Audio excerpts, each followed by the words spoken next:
Okay, so what we are doing today is we're looking at similar triangles and the shortcuts we can use to decide that we have them. So in order to do that, I want to look back at what we did in our unit before last. We talked about congruent triangles, and we said that if two triangles are congruent, that means all the sides are congruent and all the angles are congruent. But there are shortcuts that we can use to say they're congruent without knowing all the sides and all the angles. And there are 5 of them. And we studied these 5. And those are the shortcuts for saying we have congruent triangles. Well, just like that, there are 3 shortcuts, not 5, but 3 shortcuts for saying that we have similar triangles. Okay? So that's angle, angle, side, angle, side, and side, side, side. Now, the biggest difference between these is if I'm trying to say that my triangles are congruent, then I'm saying that angles are congruent and side lengths are congruent. I'm saying both of those are true. Side lengths are congruent, angles are congruent. Up here, angles are congruent in similar figures, but the side lengths are proportional. So if we say an S, we're talking about a pair of proportional sides. And really, we can't have one pair of proportional sides, because proportional means this ratio equals this ratio. In other words, something like that. This is a proportion. So that's why the least number of S's you see is 2, because we have to be able to compare the ratios and say, okay, I have 2 pairs of sides that are proportional. And here, I would do the same thing with 3. So that's what we're looking at here. Okay, so we're just going to go through examples. And our first one is angle, angle. Now, let me point out that when we did this, congruent triangles, there were 2 that we said did not exist. This did not exist, and this did not exist. The reason this did not exist is if you take a shape and you enlarge it or reduce it, all the angles stay the same. But the size, congruence about size being the same. The size isn't the same. So when all the angles are congruent, they're similar, not congruent. And this one is the same as if I had 3 A's.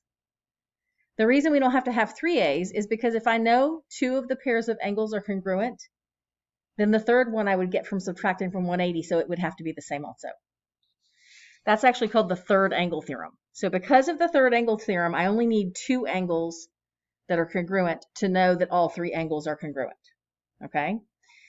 So determine whether the triangles are similar by angle similarity. If yes, write a similarity statement. Okay, so in this first example, because these are parallel, what kind of angles does that give me? You got it, alternate interior. So I could say that angle D and angle F are congruent. Or I could say that angle C and G are congruent. In this one, I really have all 3 angles, because I could also say that these 2 angles in the middle are congruent by what?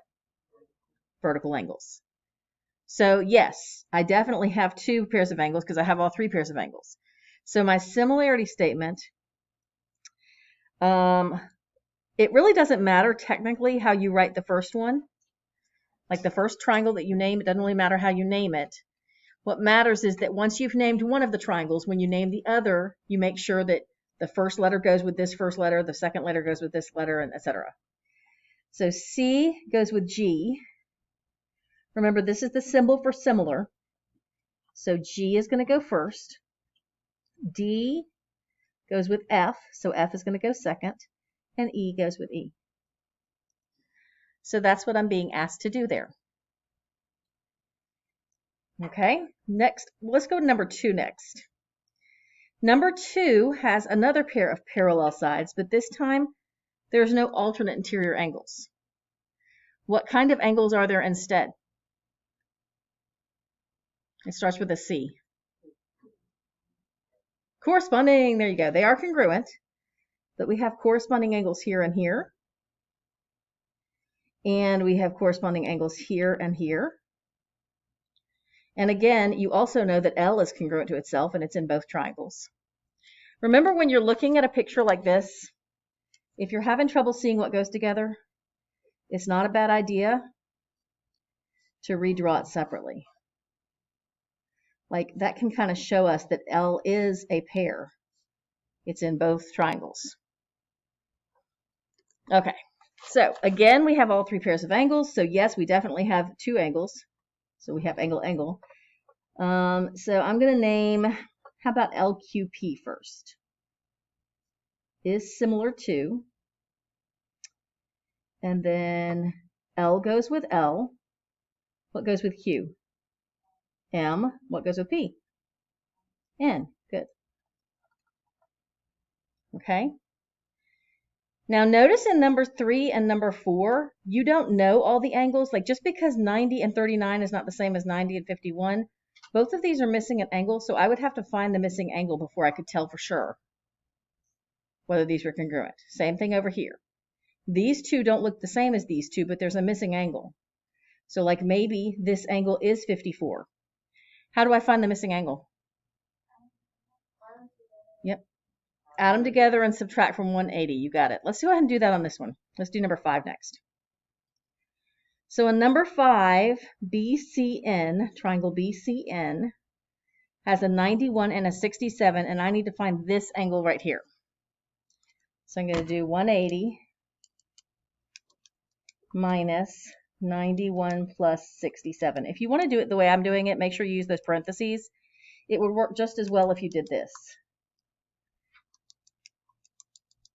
Like use 2 minuses. Okay, so this angle here, angle B, is 22. So are these similar triangles? No, because these two would have to be congruent because they're corresponding angles, right? Anytime you have a triangle inside a triangle like this, for them to be similar, the angles have to be the same, so they would have to have parallel, like this would have to be, let me see if I can. This side would have to be parallel to this side. Okay, and the 22 and the 25 don't match, so we can't have all our angles the same. Okay, remember, even though this just says angle, angle, if they're really similar, all the angles are congruent. Okay, so even though we only need to know 2 of them, if I know for sure that one of them is not, that's enough to say, oh, okay, they're not congruent. The angles aren't congruent. So the triangles are not similar. So I would just say not similar.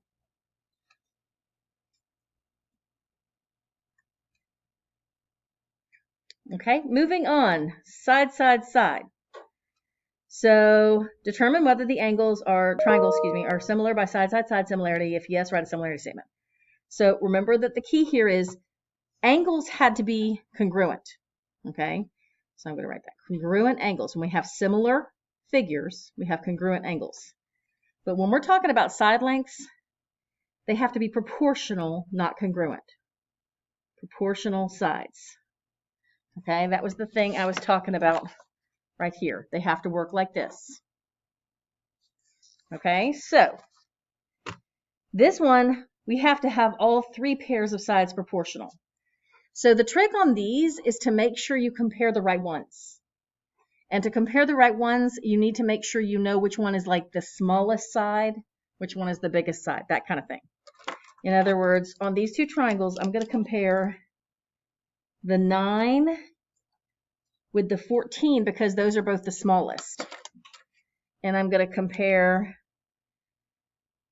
the 20.25 with the 31.5 because those are both the biggest on their triangle. And that leaves these 2 to compare, the middle ones.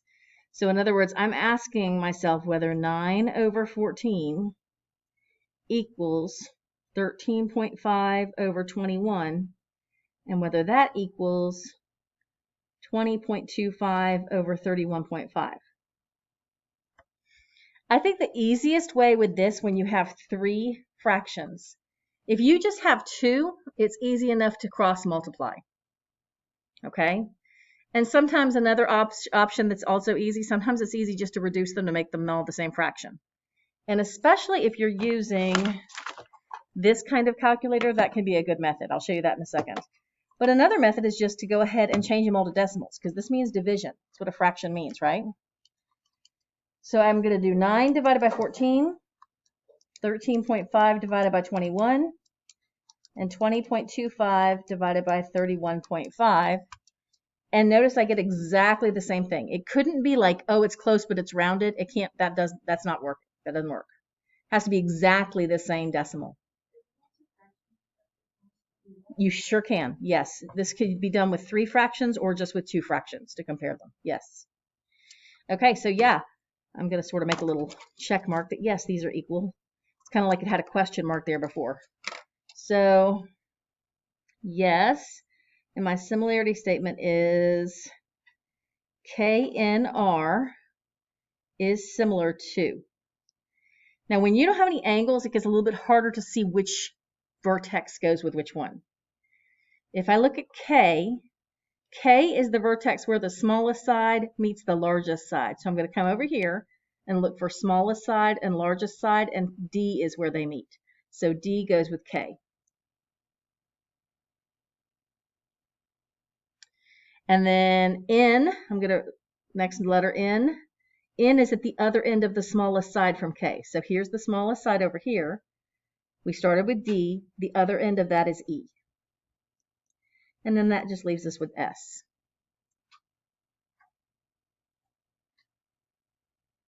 Okay. Now the next one, these can be tricky. Like I said, when you have a triangle inside a triangle, even more so when you're looking at side lengths. Because what you have to realize is, I'm trying to compare triangle sides. 6 is not a triangle side. It's just a piece of a segment. 8 is not a triangle side. It's just a piece of a segment. So if I want to compare these, I have to think of it. WXV is 15, 20, and 30. And WYU,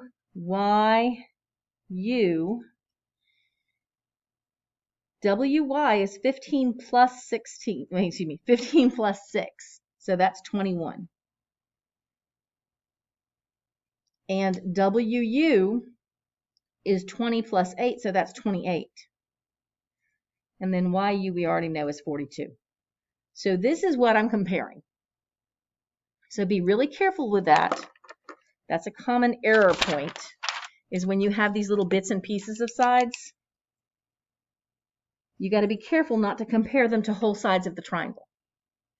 It's going to turn out with something we're looking at later this week.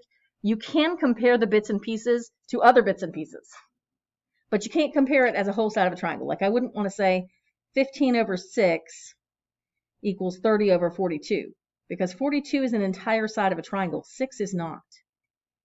So it's better to just think of it as the whole triangle instead. All right, so now I'm going to compare smallest to smallest, largest to largest in the middle. Let's see. Here's the smallest on this one. Here's the smallest on this one. Good morning. Thank you.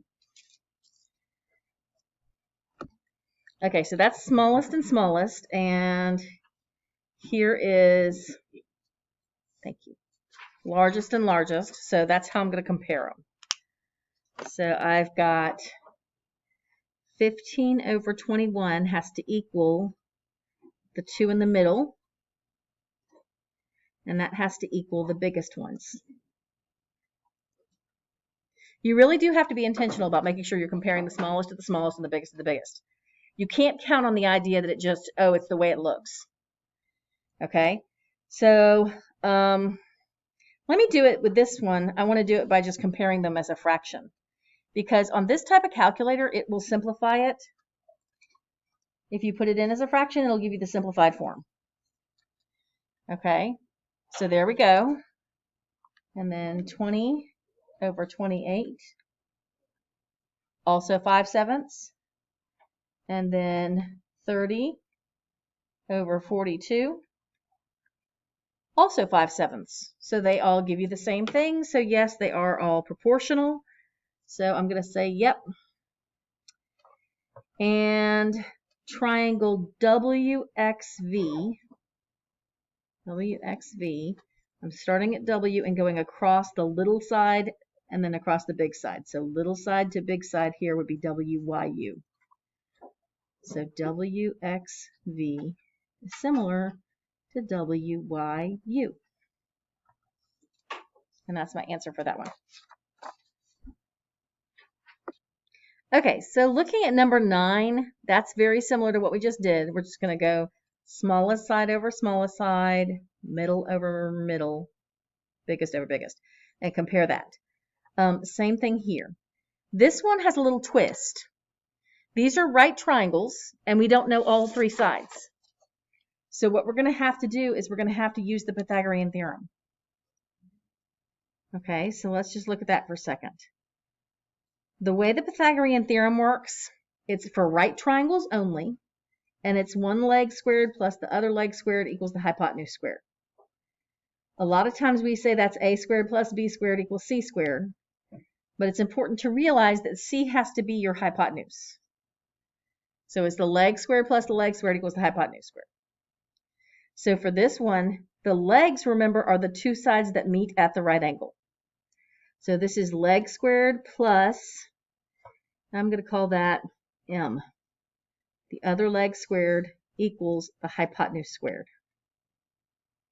So that's 25 plus m squared equals 169.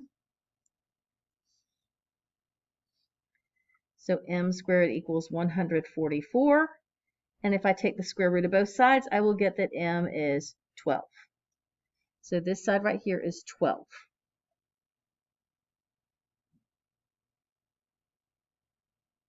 Okay.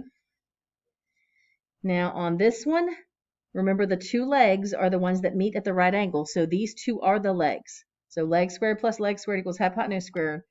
I'll have 9 squared plus 21.6 squared equals, I'm going to call it n squared. So that's RV. I'm calling n the hypotenuse here. And I'm calling it that because there's an x and a y already in this problem and I don't want to get confused. Okay, so 9 squared is 81. 21.6 squared is that.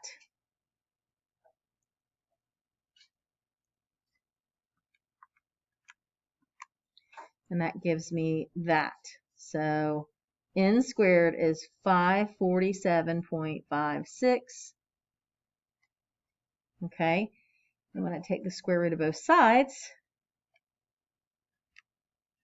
547.56. I get 23.4.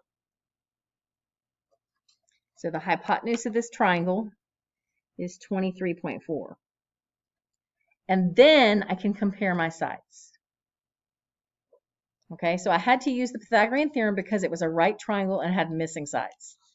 And now I can compare smallest to smallest and see if that's the same as middle to middle, and see if that's the same as hypotenuse to hypotenuse, which is biggest to biggest. Hypotenuse is always the biggest side of a right triangle. So I'm going to do the old decimal method. 5 divided by 9, 12 divided by 21.6, excuse me, and 13 divided by 23.4, and I get the exact same thing for all of them. It has to be exactly the same. Like if it was even a little bit different at the end, I would say no. So yes, those are similar. And triangle XYZ is similar to, let's see, XYZ. That goes down the longer leg and then the shorter leg. So longer leg, shorter leg. Here's the longer leg, there's the shorter leg. So VWR.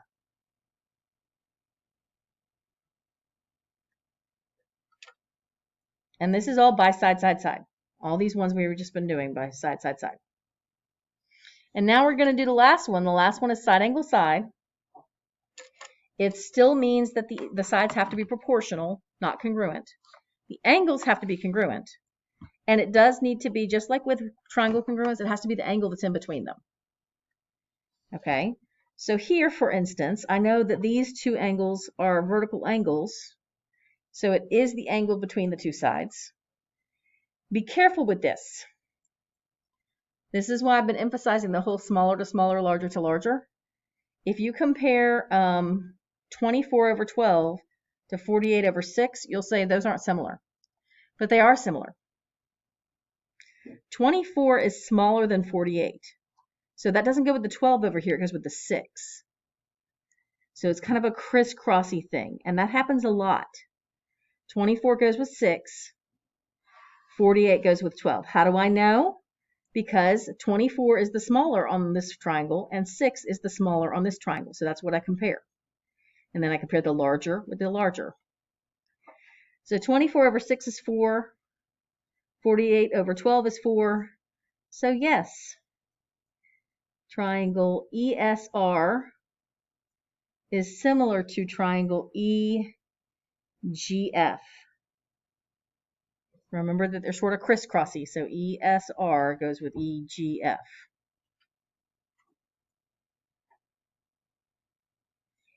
All right, let's look at number 15.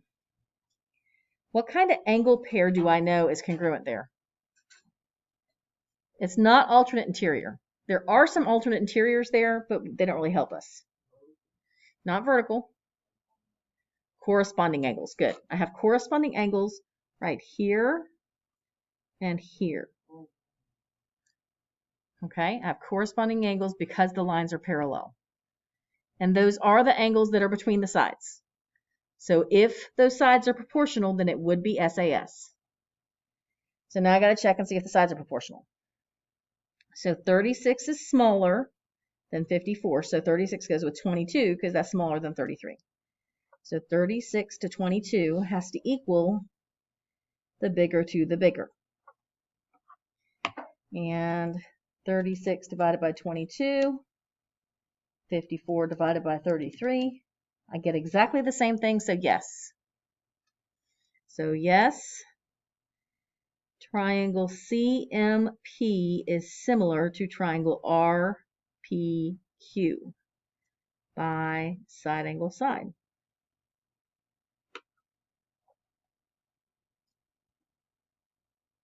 Okay, next, number 17. This is one of those triangle inside triangle situations, so I'm going to draw them separately. The little triangle is WQR. Sorry, my drawing's not perfect. And I got 15 and 14.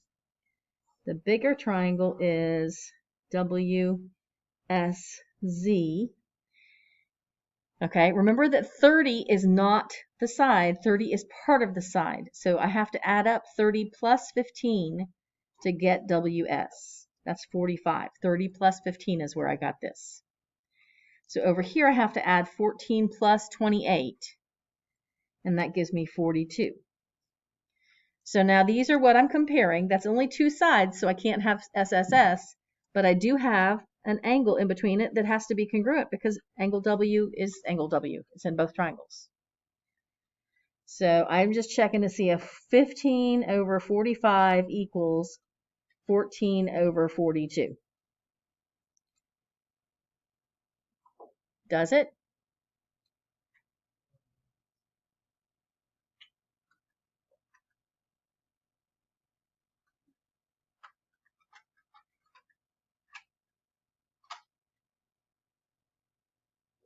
Yeah, it does. They're both 1/3. They would both simplify as 1/3 or 0.3 repeating. So yes, that's a yes. And I can say that triangle WQR is similar to triangle WSZ. And these are all by SAS. Did you have a question that's separate from this? No? Okay. All right. So what I want to do now is I want to give you some time to go back and do the ones on here that we haven't done and try those. And then I'm going to show you my answers so you can check them. So just on the 2 pages we just did, try the ones that we haven't already tried, and then we'll check them together.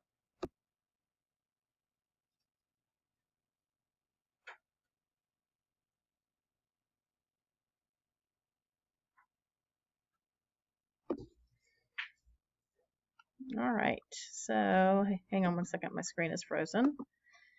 There we go. So there is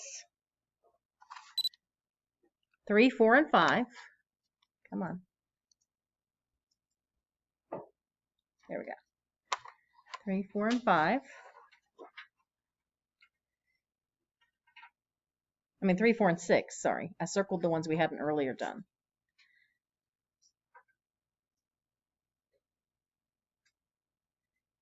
And then we have 9 and 10 and 12. I wanted to show you the work. So here's the work for 12. I drew them separately. I drew them as separate triangles for number 12.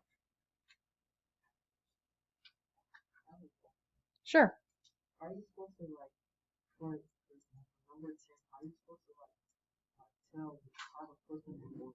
Because you always look for the smallest in one triangle and compare it to the smallest of the other triangle. Like 5 is smaller than 12 and 15. So over here I compare it to 18 because that's smaller than these two numbers.